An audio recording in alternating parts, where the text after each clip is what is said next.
Okay, good morning, everybody, and welcome to our presentation.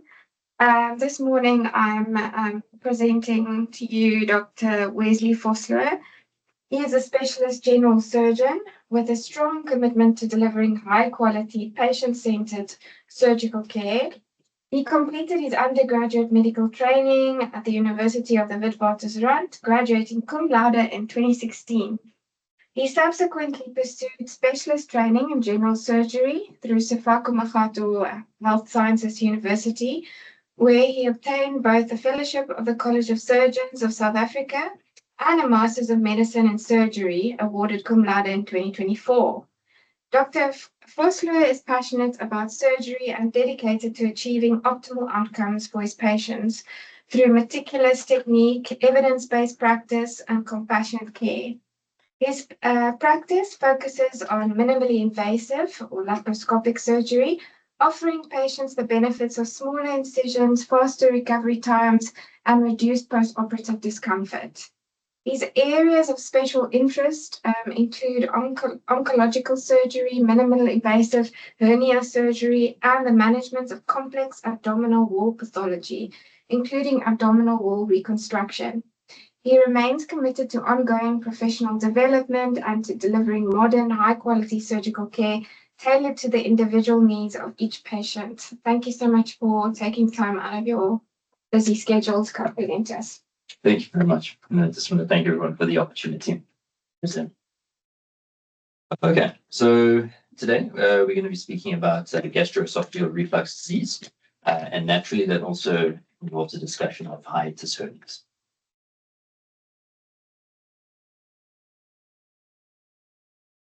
Okay, so firstly, although we wear different attire, I think physicians and surgeons, although we do see eye to eye, sometimes our opinions do differ. And I think in this topic, this is particularly one of the issues. So I think let's unpack it, and then we can see, can we actually truly see eye to eye or not? Okay, so starting off with definitions. So obviously, reflux disease is a pathology in and of itself. It is oftentimes combined with having a hiatus hernia, but they do not necessarily have to coexist, and they can be mutually exclusive. So reflux disease is a condition which develops when there is reflux of stomach contents into the esophagus, and this causes troublesome symptoms and or complications. So that's being differentiated from a hiatus hernia, which is essentially herniation of the elements of the abdominal cavity, typically the stomach, through the esophageal hiatus of the diaphragm and then into the mediastinum. Okay, so how do these two concepts relate? So having a hiatus hernia contributes to getting reflux disease. As we said, you can have reflux disease without having a hiatus hernia, and you can have a hiatus hernia without having reflux disease. So they can be mutually exclusive, but oftentimes coexist. So how does this happen? So having a hiatus hernia, it disrupts the lower esophageal sphincter diaphragm complex. So struggle with addiction, as well as his attempts to conceal evidence after the actor's death. Ask if somebody who's got their mic on, if everybody could just mic unmute their mics. The actor's mother and sisters had submitted letters to the court. Suzanne Morrison said Massa's most important job had been to be her son's companion and guardian in his fight against addiction. We trusted a man without a conscience, she wrote. In the financial indicators, the US dollar is trading at 6. There we go. More water. Wait a minute.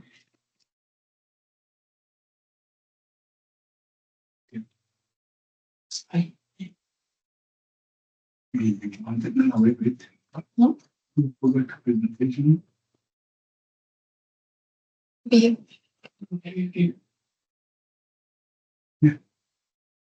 Yeah. Dark food.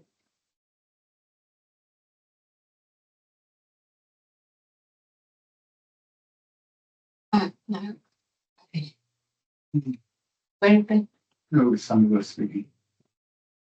Sorry, we've managed to mute the sound. We just want to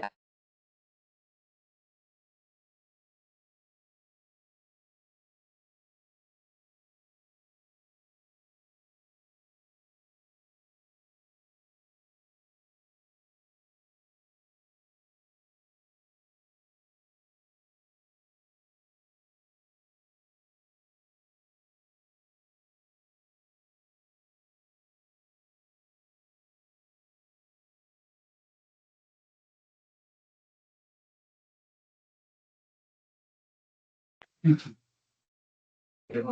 right. Sorry about that. Okay, so as we said, how does a hiatus hernia contribute to the development of reflux disease? So essentially, the primary thing is that it disrupts the lower esophageal sphincter diaphragm complex. So that in of itself also then reduces the lower esophageal sphincter pressure, because remember, the lower esophageal sphincter is not actually a sphincter. It's just an area of higher pressure. So then this also contributes to there being impaired acid clearance within the esophagus. That's usually with secondary peristalsis. And then there's also increasing transient lower esophageal sphincter relaxation.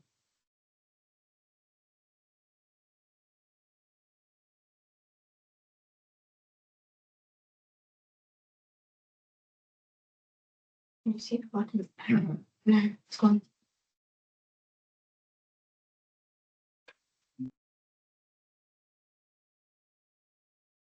Stop sharing. Sure.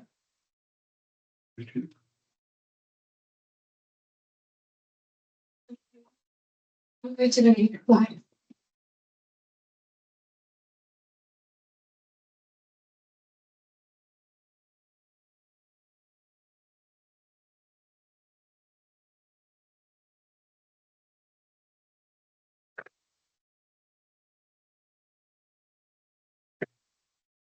And I have to start.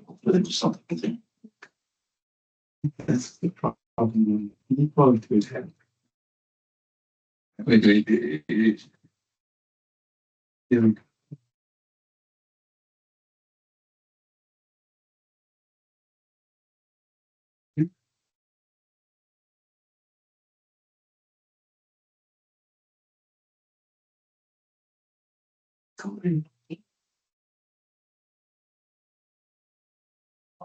There's something.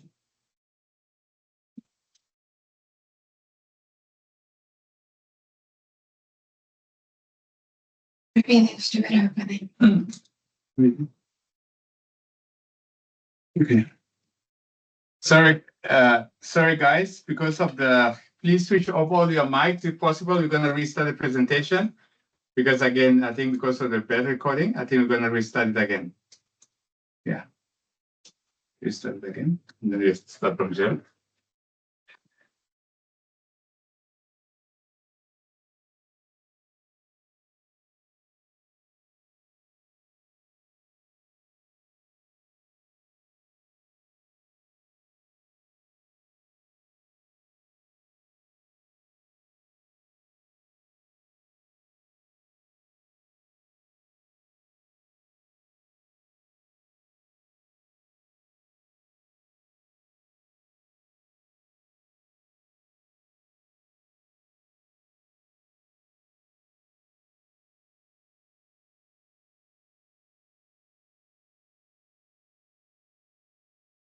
Good.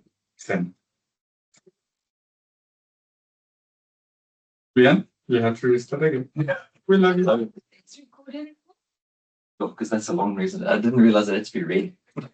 No, we read it. Imagine that producer had a funeral and this is read it out live. I have all of those for me, my notes. No. You can cook laude in surgery if you can cut. And I can cut. So You can call the physician.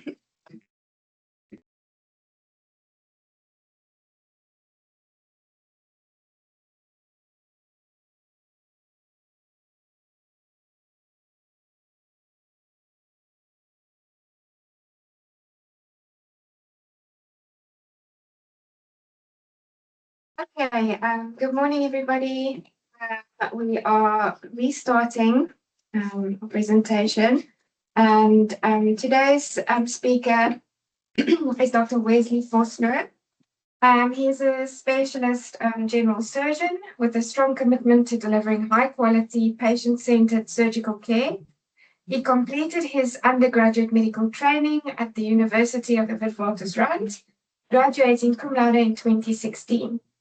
He subsequently pursued specialist training in general surgery through Sefako Makgatho Health Sciences University, where he obtained both a fellowship of the College of Surgeons of South Africa and a Master's of Medicine in Surgery awarded cum laude in 2024.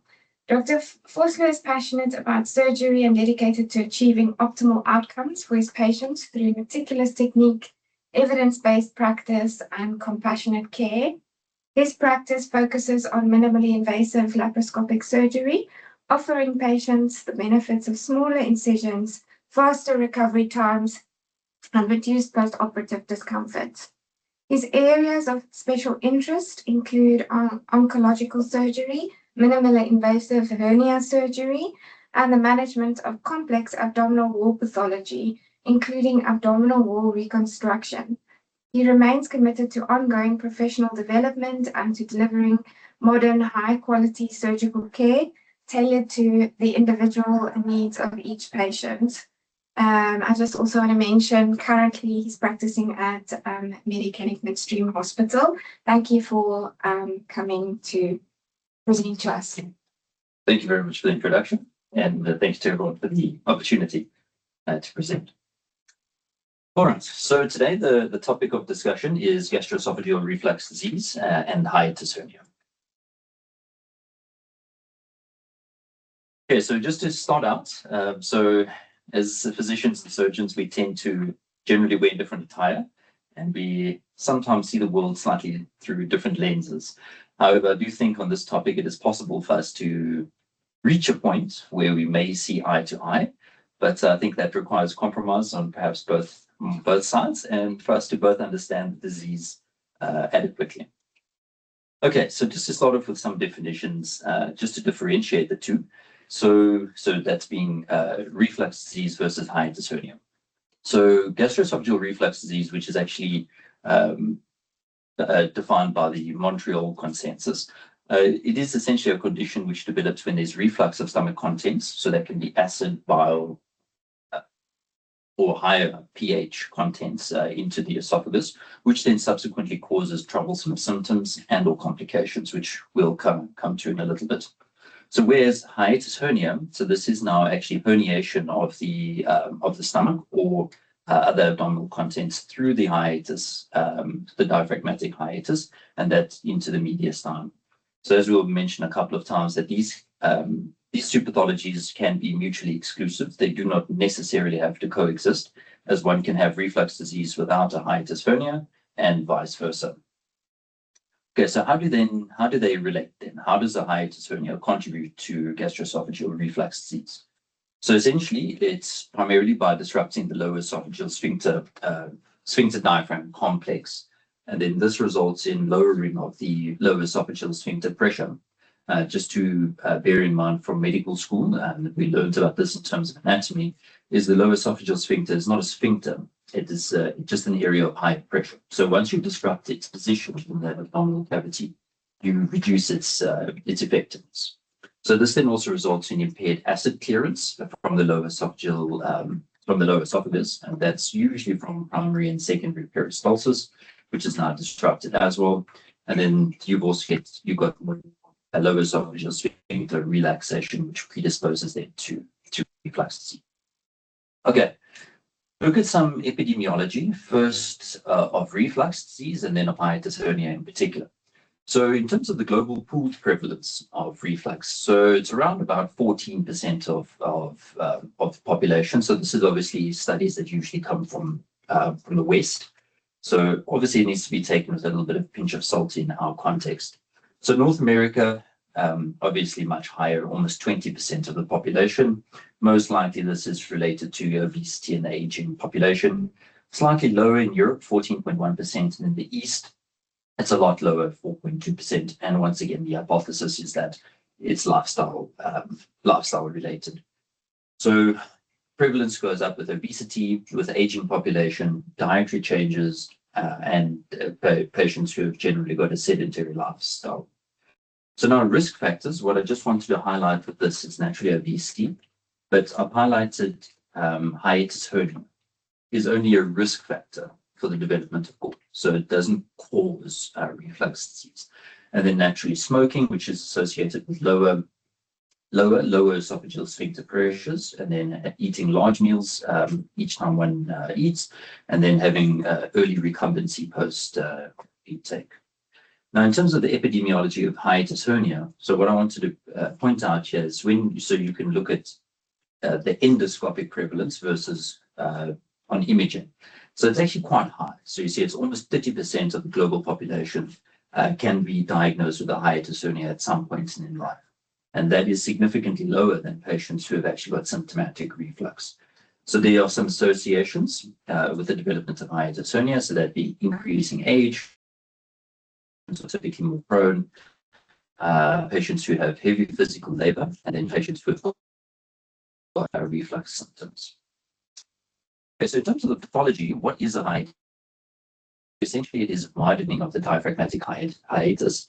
There's degeneration of the phrenoesophageal membrane and ligaments, so those two run together. Lengthening and laxity of that membrane, which results in the herniation of the stomach into the chest or into the mediastinum. So then, so patients who have got then increased intra-abdominal pressure then predisposes to this whole mechanism. And then as one age, so there is an association also with that runs in families in terms of not quite a genetic component, but there is family associations, but it's more age-related laxity that occurs, and then this predisposes to the herniation. Okay, so as all clinicians, so when you're sitting with your patient in front of you, you need to have a clinical assessment of your patient. So as any good professor will tell you, that everything starts with your history and your physical examination. So what are you trying to do? You've got a patient comes in, they've got the typical symptoms. So what are the typical symptoms? So the things you need to be specifically asking about is, do you have symptoms of heartburn, which is also called retrosternal pyrosis? So then you need to elicit, are there symptoms of regurgitation of food? This is typically elicited by asking, when you lean over after you've eaten a large meal, do you have any regurgitation of undigested food? So oftentimes these patients may also complain of chest pain. And then important to elicit, is actually quite sensitive, is the concept of acid brash and water brash. A sudden feeling of or a sensation of acid in the mouth or sour taste in the mouth, and then also sudden quite severe salivation. So that's obviously in response to there being acid in the lower esophagus. Okay, so those are your typical symptoms. And then it's important also to elicit, does this patient show any extra esophageal symptoms associated with reflux, which is something we actually see quite often here, is so this being cough, hoarseness of voice, and then asthma, and then all the lung pathology that goes along with that, which I will certainly not get into. So then the other thing that one has to always rule out, especially with the first consultation of these patients, is, does the patient have any alarm symptoms, which we'll talk about now. So alarm symptoms, these are any history of dysphagia and or odynophagia. Does the patient have any weight loss, unintentional weight loss, or any anemia? Does the patient look pale, or do they have a history of anemia? Is there any GI bleeding? So because there's a lot of overlap, the difference between upper and lower GI bleeding, one needs to be quite sensitive about. But typically, here we talk about upper GI bleeding. Is there any recurrent vomiting? Persistent chest pain, which is not responding to treatment, and then if there's any suspicion for malignancy. Obviously, we know about all the constitutional symptoms. So how are these patients worked up? So it obviously all first starts with history and physical examination. One needs to pay due diligence to this, as there's often a lot that can be diagnosed on history. Up to 80% of these symptoms, signs and symptoms, and diagnosis are made on clinical evaluation. So there are a lot of investigations that we can do for this. They are not all indicated at the initial presentation of patients. This is usually later on down the road, once we see that they're not settling on treatment, and we're going to cover that now. So just to talk about and run through some of the investigations, when is it indicated and what are we looking for? So the bread and butter is naturally upper GI endoscopy. So what are we looking for with endoscopy, and how does one diagnose a hiatus hernia on endoscopy? I think this is also relevant for the physicians who are tuned in, because one needs to know what the surgeon or the medical gastroenterologist has found on the endoscope. So firstly, when we are entering, first thing we are looking at is the vocal cords. Is there any sign of edema of the cords, any irritation, and that may already suggest to us that this patient has got significant volume reflux going to the cords. So the next thing is, while we're entering, before we pass the lower esophageal sphincter, we are trying to look at where the Z line is in relation to the diaphragmatic pinch, which I'll show you an image of. And anything more than 2 centimeters is when we start to get a little bit concerned that this is a hernia. So then now we've passed the lower esophageal sphincter, we're in the stomach. Next step is retroflexion. So after you've retroflexed the scope, you're looking at the hiatus. What is the size of the hiatus? And this is classified by the Hills classification. And then you can also tell your type of hernia between 1, 2, and 3. Type 4 is very difficult to see on scans, on endoscopy. That's usually on CT scan. And we're looking at several signs of complications. So as you can see on the image on the left-hand side of the screen, so first you can see where the narrowing is. So that's the diaphragmatic pinch. So we're inside the esophagus, we're looking down at the lower esophageal sphincter. And as you can see here, the Z line of the squamo-columnar junction is proximal, so it's ORAD, to the lower esophageal sphincter, which is where the diaphragm is, which means the stomach is inside the chest. So if that distance is more than 2 centimeters, that in itself is grounds for diagnosis of a hiatus hernia. And then on the right-hand side image, this is the Hills classification. So this is looking at the sphincter mechanism of the lower esophageal sphincter. So we've retroflexed and we're looking back on the scope at the G junction. And you can see there's Hills 1, 2, 3, and 4. And the Hills 4 on the bottom right, you can see there's a very massive gap between the scope itself and the crura. So that's typically how we differentiate that. So then looking at some complications, on the left-hand side, you can see that this is what we call reflux esophagitis. That's graded with a Los Angeles classification 1 to 4. So grade 1s and 2s, these are typically patients that oftentimes manage with proton pump inhibitors. And then grades 3 and 4, these are patients that you tend to lean toward more surgical approach, but it's not that cut and dry. Then on the right-hand side, this is an example of Barrett's esophagus. You can see that salmon-colored mucosa, and that's you've got these tongues of the salmon-colored mucosa that is now going up into the esophagus. And naturally, Barrett's esophagus is a precursor to adenocarcinoma. Right, so the next test is your ambulatory pH monitoring. So it's actually a little bit of a misnomer to call it that. So it's pH monitoring with impedance testing always. So previously we used to do just ambulatory pH monitoring. Now it's always combined. So essentially what it is it's the gold standard for diagnosing reflux. So not a hernia, but a reflux. So there's a bunch of metrics that one needs to take into account in order to make the diagnosis. But the current guidelines, especially the SAGES guidelines, say that a diagnosis can be clinched once you've got an acid exposure time of more than 6%. That is also in line with the Lyon consensus. So it essentially allows for objective confirmation of good, and this is very helpful before surgery, but it's not sufficient to be able to make a decision to take the patient to surgery. So it's typically done for 24 hours, but the impedance is also combined with that. So, and it depends on which one you are using, which we'll talk about just now. So importantly, one has to stop their proton pump inhibitors, ideally about 2 weeks if possible, but they say a minimum of 7 days. And then if you are on proton pump inhibitors and you can't stop them, you can still use the impedance side of it for refractory symptoms. Okay, so then another metric that we can use for this, which is a little bit of an older metric, is the Domestos score. And any score of more than 14.7 is considered positive for reflux. And the Domestos score is quite a complicated metric, taking into account a whole bunch of different parameters, but the total is 14.7. So the different types of pH monitoring that you get is, so you get the catheter-based one, and the one I've shown here, it's actually a capsule. So this is actually worn because it's much more comfortable. It just sits 5 centimeters proximal to the G junction, and that can be 48 to 72 hours that a patient has got this. Okay, so the next step is manometry. So this is, I wouldn't call it the new kid on the block, but especially high resolution manometry. This is where things have really started to to change the surgical management of hiatus hernias. So why would we do manometry in a patient with reflux? So the current guidelines are saying that it's absolutely mandatory. And the reason for that is that there's a massive overlap between symptoms of gastroesophageal reflux disease and patients who have actually got motility issues of the esophagus. So that can be on the whole spectrum from achalasia to outflow obstructions of the esophagus.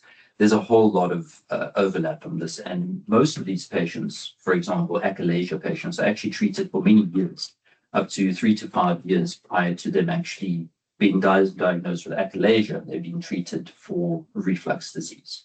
So that's obviously then tells us, is this motility disorder or is it reflux? So that naturally changes management.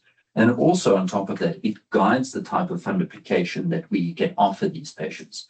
So for example, if you've got relatively poor motility, which is often associated with long-standing reflux, then we'd rather do a partial wrap as opposed to a full wrap. So, but we'll touch on that just now.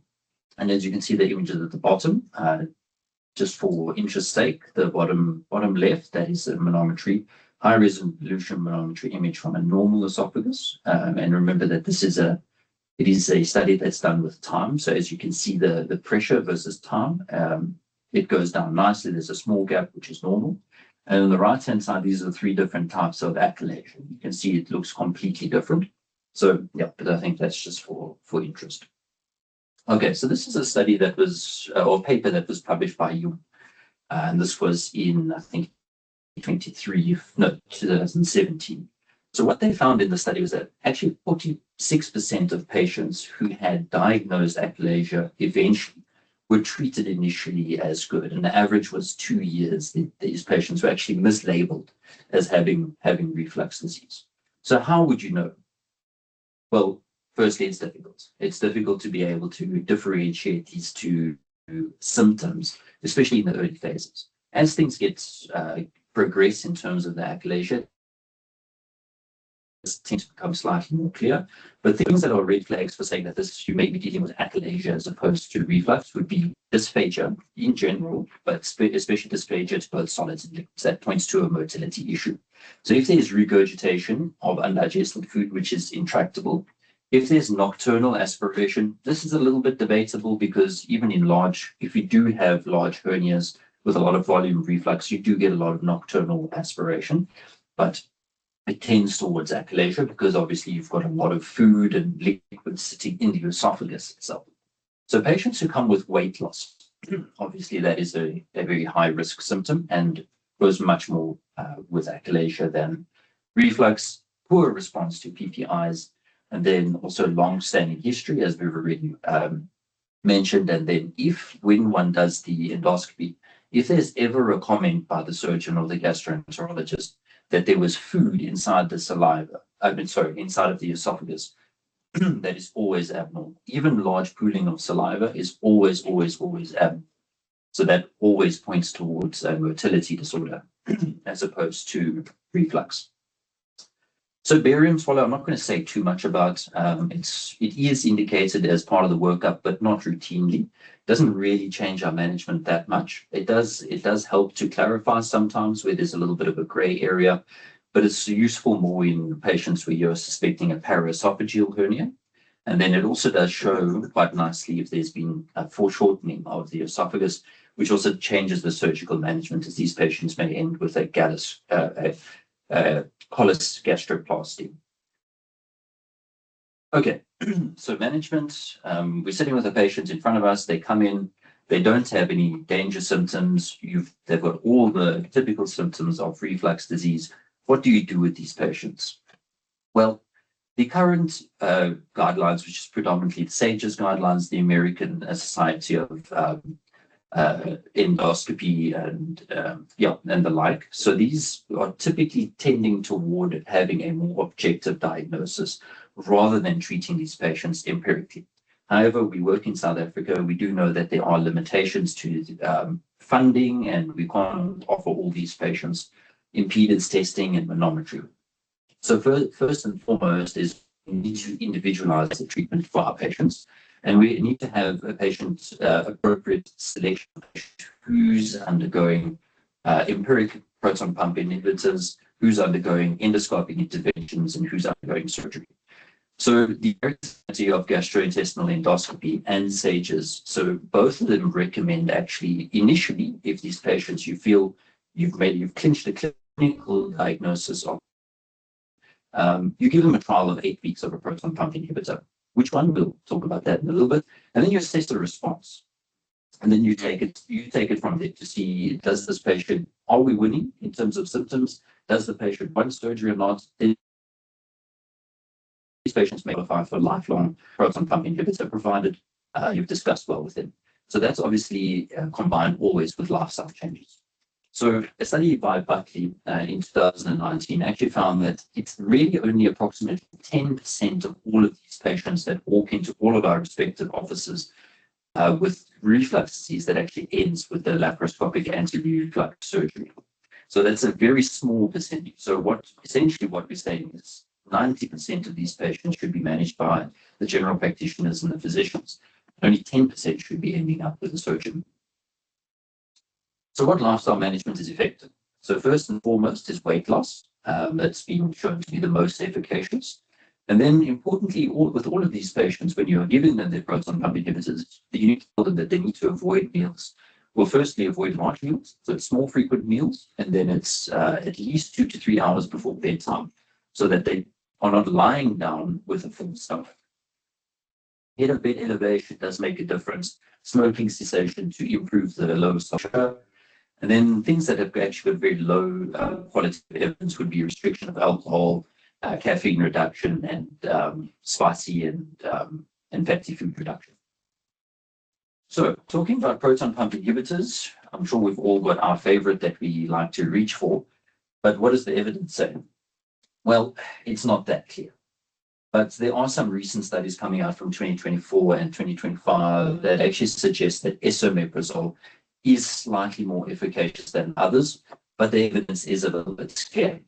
What's more effective or what's more efficacious is giving them a proton pump inhibitor and making sure that they're taking it correctly. So it's never given PRN. So because it takes up to 3 days for the proton pump inhibitor to take full effect, it must be given 30 to 60 minutes prior to meals. And it's usually daily, but it can be given twice daily in selected cases. So we try to use the lowest effective dose. I think that's just in general good medical practice. Then there's also a question of, do we add or do we give histamine antagonists with these? The evidence is quite scant on this as well, but the evidence generally shows it doesn't make much of a difference, but it may a role for assisting with nocturnal symptoms. And then some people like to give prokinetics like metoclopramide. Also, that really help. That usually gastrointestinal tract. So once you have decided to put your patients on long-term proton pump inhibitor therapy, we try to use the lowest effective dose. And it's important that you need to periodically reassess these patients. Are we still winning? Or does the patient have symptoms now, or is there any progression? So some studies have shown that if there aren't any danger symptoms, we can continue with indefinite therapy, especially in cases of severe esophagitis, that being your Los Angeles C and D. If you've got Barrett's esophagus on the gastroscopy, if you've got recurrent symptoms, if you've got peptic strictures, and if you've got high volume reflux. But oftentimes these patients have actually ended in the hands of a surgeon in any way.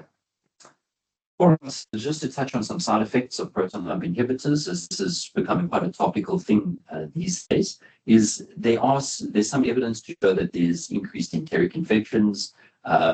People say actually see that it could be associated with that, and there has been associations with dementia, renal failure, fractures with osteoporosis, and then there's elevated cardiovascular risk. But as for many things that we've already discussed, the evidence is inconsistent and of low quality. Okay, so now you've got your patient that's refractory reflux. What do you do with them? So firstly, you need to be sure that it's just reflux and there's nothing else causing this, no danger symptoms. Then you up them to twice daily proton pump inhibitors, and you assess the response. So it behoves you at this point in time to actually rule out, are there any functional disorders? So by the time that you are seeing a patient with refractory GERD, you already need to be thinking, I need to send this patient to either a medical gastroenterologist or the surgeon, let them have investigations that are done, and especially most importantly to rule out A, malignancy, and B, functional disorders. So those being motility disorders of the esophagus. So then just some differential diagnosis to consider when you're facing a patient like this. So this would be functional heartburn where there's no documented reflux of acid. So reflux hypersensitivity. Importantly, which we do see is eosinophilic esophagitis, especially in patients who have got atopy. And then, as we said, achalasia. Then there's also rumination syndrome. And then something that's also coming to the fore now is motility disorders of the stomach. So those being delayed gastric emptying, gastric paresis, especially with your patients who are post-surgery, and then upper GI surgery, whatever it is. And for patients who are also taking Ozempic and the like. So now, importantly here, what I did want to highlight is that for a patient that has got a very poor response to proton pump inhibitors, those are not the patients that actually go to surgery. So there's been many studies that have shown that success with surgery is actually predicted by having a good response to proton pump inhibitor. So that it's actually a little bit counterintuitive. But if you're having a poor response to proton pump inhibitors, it typically points toward a different pathology, as we already said. Okay, so then the meat and potatoes for the talk is when do the surgeons really need to get involved? So if you've got a paraesophageal hernia, it used to be that you categorically need to have anti-reflux surgery and you need to primarily do a cruroplasty because you've got a higher association with having gastric volvulus. However, that's also been questioned recently. So, but if one had to put one's head on the block, if you've got a symptomatic paraesophageal hernia, generally those patients should be at least considered for surgery. So if you've got very large hernias and you've got a lot of mechanical symptoms, i.e.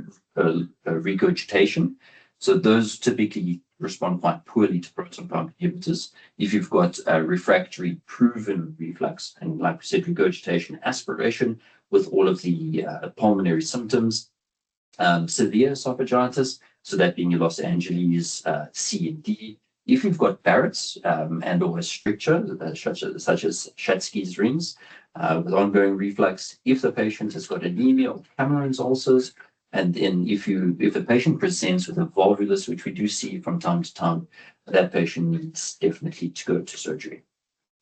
So the things we've already spoken about, it's just to reiterate.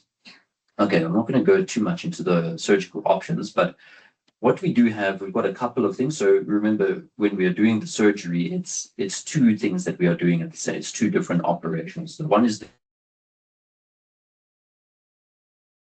we are closing the hiatus, and then we're narrowing the hiatus, and then the next option or the next part of it is the fundoplication.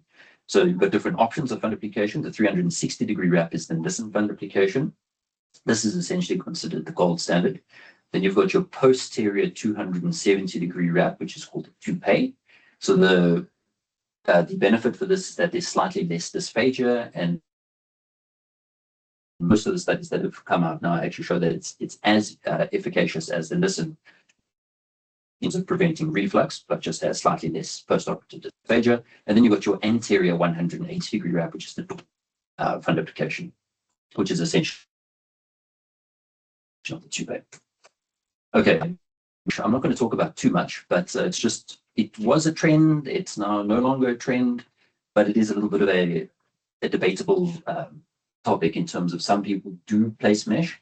However, it's controversial in that it can erode into the aorta, it can erode into the esophagus, and once that happens, it becomes a nightmare for everyone involved. So generally, we try to steer clear from mesh as much as possible. Okay, so because we've predominantly got less surgeons on the platform, they are endoscopic therapies. Now, what is the place of these endoscopic therapies? So it's essentially somewhere in between medical management and surgeries. So what do we have? So we've got the options that we have is transoral incisions fundoplication. So that's the TIF. So these are typically used for patients who've got small hernias, who are minimally symptomatic, no complications, but the evidence is still in evolution for this. And then you've got the combined TIF, which is now you do your TIF, and that is combined with a laparoscopic curvoplasty. Another option is your magnetic sphincter augmentation, which is called the LINX device, and then Stretta, which I'm not going to particularly talk too much about. So just to show you what the device looks like, the TIF is the bottom left image. So it's a procedure done endoscopically. So that is essentially the device that goes into the stomach. It's retroflexed like that, as you can see on the bottom right of the left image. And then a fundoplication is actually done endoscopically. So you don't actually need to perform a surgery for this. Now, the issue with doing this is that you haven't addressed the crural issue. So if you've actually got a hiatus hernia, it doesn't help because then you've done the fundoplication, but then the fundoplication itself is just going to herniate with your stomach into the chest. So then you can combine that with, that's the CTIF, where you can combine that with laparoscopic curvoplasty. The bottom right image is your LINX device. So that's your magnetic sphincter augmentation. It's actually quite an effective device. So it's essentially just a band that's placed around the lower esophageal sphincter. And what's nice with this is that it's actually dynamic. So when you swallow and the lower esophageal sphincter relaxes and expands, or dilates to say that, it goes with the LINX device. So it's dynamic in that way, such that there's less post-operative bloating and patients can actually vomit after having the LINX procedure. But problem is, once again, if you haven't addressed the crural issue, you're still going to get reflux. So what does the evidence say for this? Just to briefly touch on two meta-analyses. So this one by Passam, which is published in 2023. So it's a meta-analysis taking into account 3,515 patients in total. So the results were actually quite surprising in that your TIF actually equaled your anti-reflux procedures in terms of the outcomes, the metrics they were looking at in terms of reflux symptoms, health-related quality of life. So it was actually equal. However, I should have highlighted that is in select patients. Okay, so then other than that, they found that TIF had comparable outcomes to surgical fundoplication in terms of esophagitis and post-operative lower esophageal sphincter pressure, because you want it to be slightly higher than it was before. However, the Nissen is still considered the gold standard in that it achieved better post-operative acid normalization within the lower esophageal area. And then your TIF was associated with better outcomes in small hernias and essentially small to no hiatal hernias. Okay, so then the next one is actually better powered. So that is, they took into account 9,516 patients, and the mean follow-up was actually 10 years for this. So the outcomes they were looking at here was the acid exposure time and the Demiester score. Now comparing these endoscopic modalities versus your anti-reflux procedures. So what they found, importantly, is that all the procedures that were done, so the endoscopic ones, that being your magnetic sphincter augmentation, your TIF, and your surgical procedures such as Nissen and Dupes, they all resulted in significant improvement in health-related quality of life, acid exposure times, and Demiester scores. However, again, to emphasize, the Nissen fundoplication outperformed all the modalities. Only issue with the Nissen was that these patients did have slightly higher post-operative dysphagia rates and also gas bloat syndrome. And then in terms of the non-surgical modalities, they found that magnetic sphincter augmentation far outperformed transoral incisions fundoplication. So if we are going to go down the route of non-operative management, one would then rather suggest that the patients go for MSA. Okay, I think we're almost done. So just to, I think it's a topic that's becoming more and more relevant, especially in private practice, is obesity and GERD.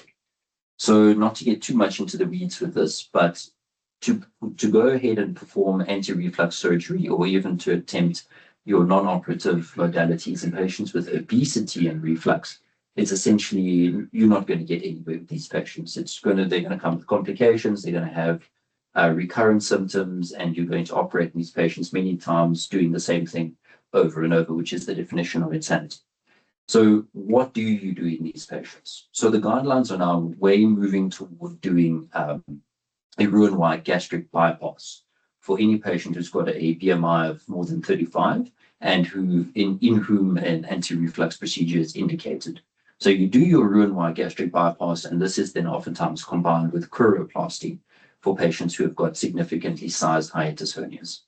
And we do not do sleeve gastrectomies for these patients as it worsens the symptoms.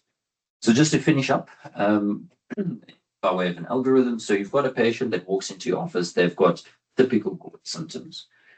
No alarm symptoms at all. So you say, okay, fine, we're going to give them a trial of PPI and lifestyle modifications. Important to always counsel your patient on which PPI to use, when to take the PPI, and the risk with long-term PPI use. So then next step, are the symptoms controlled after your 8 weeks? Yes, continue medical therapy if the patient's happy to do so. No, then you consider referring to either a surgeon or to a medical gastroenterologist for them to do proper workup for these patients. Like we said, especially manometry. So then do we have confirmed reflux disease? No, then we need to consider something else. If yes, then we look at the size of the hernia. If it's a small hernia, then we can consider your less invasive options such as your MSAs and your TIF. If it's larger, one generally tends to lean toward doing a surgical repair, plus minus the combined CTIF. Okay, so then if you've got severe reflux disease, large hernias, aspiration, regurgitation, these patients almost always end up with a laparoscopic chorioplasty and fundoplication. Okay, so by way of conclusion, the guidelines currently these days, they really do emphasize individualization of management for these patients.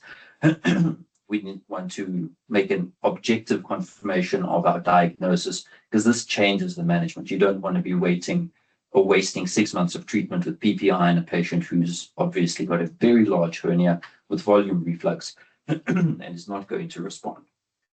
Proton pump inhibitors is the cornerstone of our therapy for both surgeons and physicians.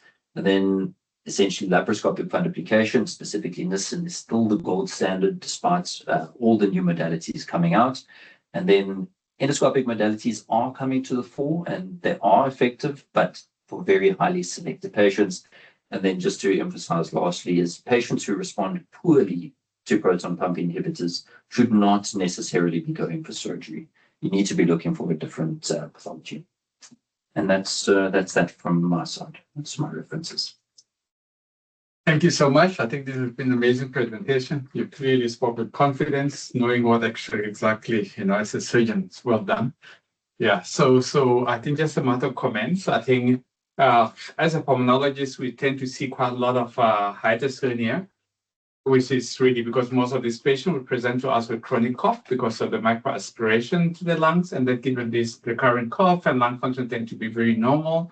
And then on pulmonology perspective, we always look at BMI more than 25 is a risk of aspirations. And I think Dr. actually has highlighted clearly that you could have hiatus hernia or you could just have a reflux in absence of a hernia, which is very, very important. I thought that was very important. Also, you did highlight a few risk factors like caffeine.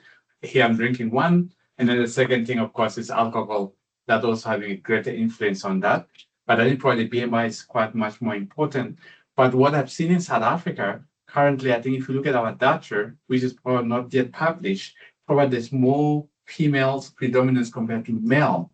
And most of them above age of 65 that we've seen quite a lot. And sadly is that we have a lot of our attorneys that come in with a completely retrosternal hernia, all the stomach actually sitting in the mediastinal area. And those patients are able really to sit up. They always have to say that they can't sleep. And I always say that perhaps we need to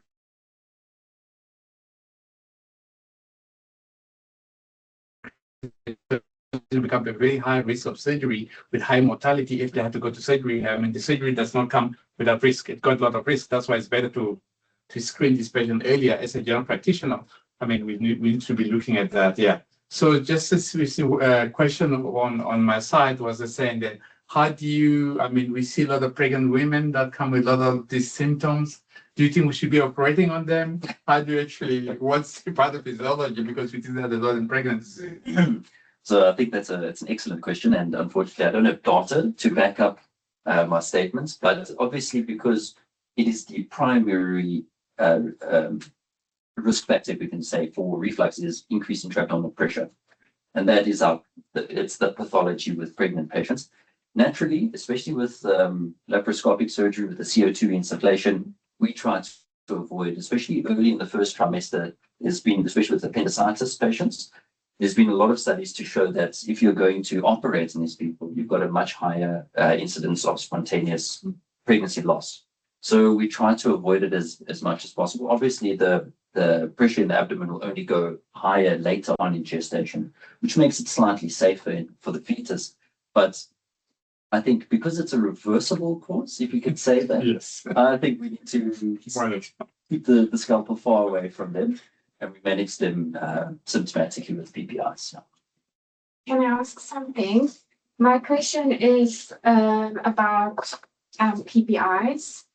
When I thought that there's a certain types of PPIs are more potent.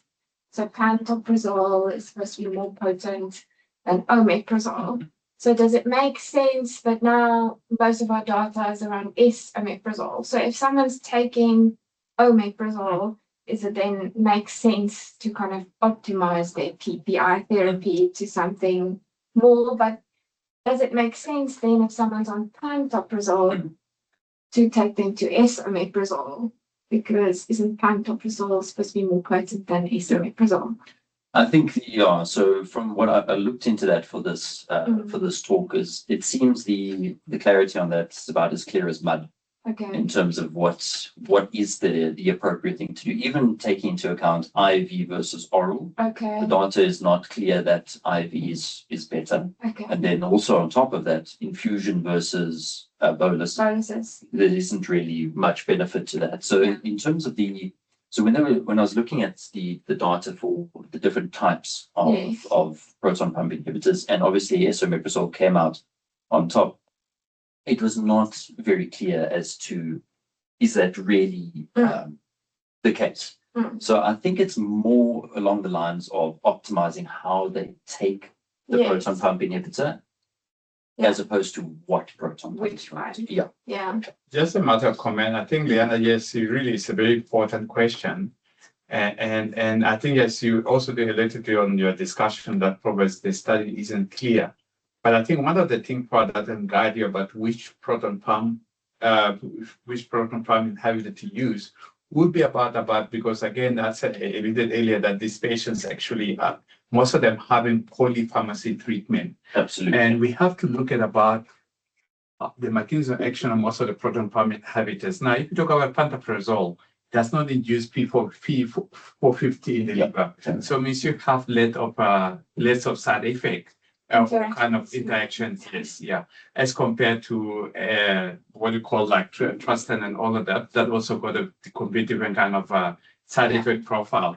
And also, I think in South Africa, we look at against about cost. Okay, so pantoprazole is quite less cheaper as compared to the omeprazole. But it's cheaper than esomeprazole. Quite a bit cheaper. Yeah. So again, you look about cost without benefit. But I think at the beginning, obviously, that you need to start the patient on whatever you think is appropriate for the patients, and then obviously as time goes on, you look at what the medical aid of the patient can pay, and then optimize on that. If they respond, well and good. If they don't respond, then you can try escalate.